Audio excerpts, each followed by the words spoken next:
সংসারে উন্নতি না আসার 4টি কারণ। 1 নম্বর, স্ত্রী যদি সকালে দেরি করে ঘুম থেকে ওঠে। 2 নম্বর, স্ত্রী যদি স্বামীর সাথে খারাপ আচরণ করে। 3 নম্বর, স্ত্রী যদি স্বামীর পরিবার নিজের পরিবার মনে না করে। 4 নম্বর, স্ত্রী যদি স্বামীর কথা মতো না চলে।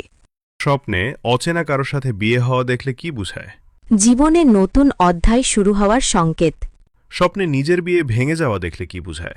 ভুল পথ থেকে ফিরে সতর্কবার্তা। স্বপ্নে নিজের বিয়ে সম্পন্ন হওয়া দেখলে কি বোঝায়? কাঙ্ক্ষিত কাজ পূর্ণতা পাওয়ার আলামত। স্বপ্নে নিজের বিয়েতে দেরি হওয়া দেখলে কি বোঝায়? সবরে ফজিলত ও সময়ের ওপর ভরসা। বাবা মার সামনে কি কথা বলা হারাম? উফ, বাহ, ধুর, বাবা মার চোখের পানি ফেলানো কোন ধরনের গুনাহ? কবিরা গুনাহা। বাবা মার বদদোয়া কখন কবুল হয় দ্রুত? কষ্ট পেলে। বাবা মাকে সন্তুষ্ট রাখলে আল্লাহ কি দেন? দুনিয়া ও আখেরাত। বাবা মার জন্য সন্তানের দোয়া কখন বন্ধ হয়? না, কখনো বন্ধ হয় না। নবীকে স্বপ্নে দেখার দোয়া কি?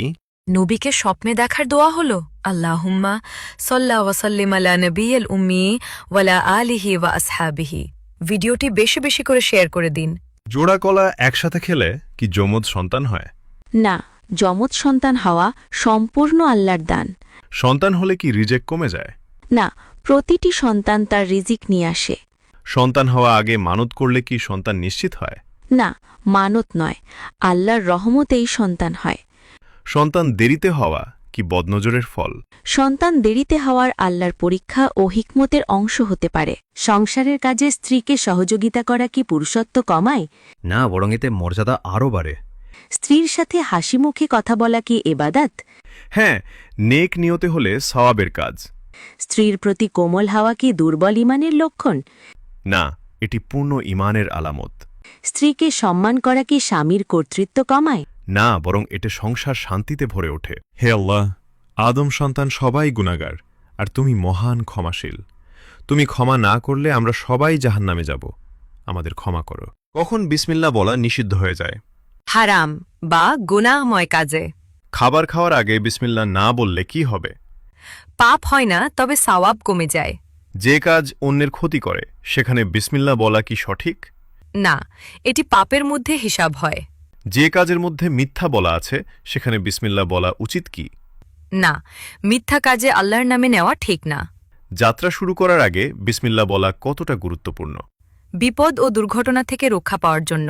রমজান মাসের আমলগুলো জেনে নিন।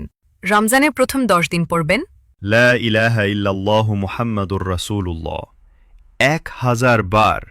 রমজানের দ্বিতীয় 10 দিন আস্তাগফিরুল্লাহ হাল্লাযী রাব্বি মিন কুল্লি জামবি ওয়া আতুবু ইলাইহি লা হাওলা ওয়ালা কুওয়াতা ইল্লা বিল্লাহিল আলিয়্যিল আযীম 1000 বার।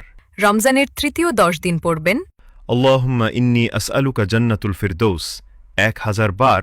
এক গ্রামে আব্দুল্লাহ নামের এক পরিশ্রমী স্বামী ছিল। সে হালাল রিজিকের জন্য সকাল থেকে রাত পর্যন্ত কাজ করত। আলহামদুলিল্লাহ বলে দিন শুরু করত। কিন্তু ব্যবসা খারাপ যাওয়ায় ঘরে টাকার টান পড়ল। তার স্ত্রী প্রথমে ধৈর্য ধরলেও ধীরে ধীরে খোঁটা দিতে শুরু করল। তুমি কিছুই করতে পারো না। প্রতিদিনের তির্যক কথা আব্দুল্লাহর বুকের ভেতর কাঁটার মতো বিঁধত। সে শুধু বলতো হাসবুনাল্লাহু ওয়া নিয়ামাল ওয়াকিল। এক রাতে সে মসজিদে গিয়ে কাঁদতে কাঁদতে দোয়া করল। পরদিন ফজরের পর এক পুরনো বন্ধু তাকে কাজে ডেকে নিল। অল্প সময়ে আল্লাহর রহমতে তার অবস্থা বদলে গেল। স্ত্রী যখন বুঝতে পারল স্বামীর নীরব কষ্ট কত গভীর, তখন সে অনুতপ্ত হয়ে বলল, আস্তাগফিরুল্লাহ, আমাকে মাফ করে দাও। সে আর কখনো খোঁটা দেয়নি, বরং কোমল ভাষায় স্বামীকে সাহস দিয়েছে। এরপর তাদের ঘরটা সত্যি শান্তির ঘর হয়ে গেল, যেন ছোট এক জান্নাত। শিক্ষা: টাকা কমে গেলে ভেঙে পড়ো না, আর কথার আঘাতে কাউকে দোজক দিও না।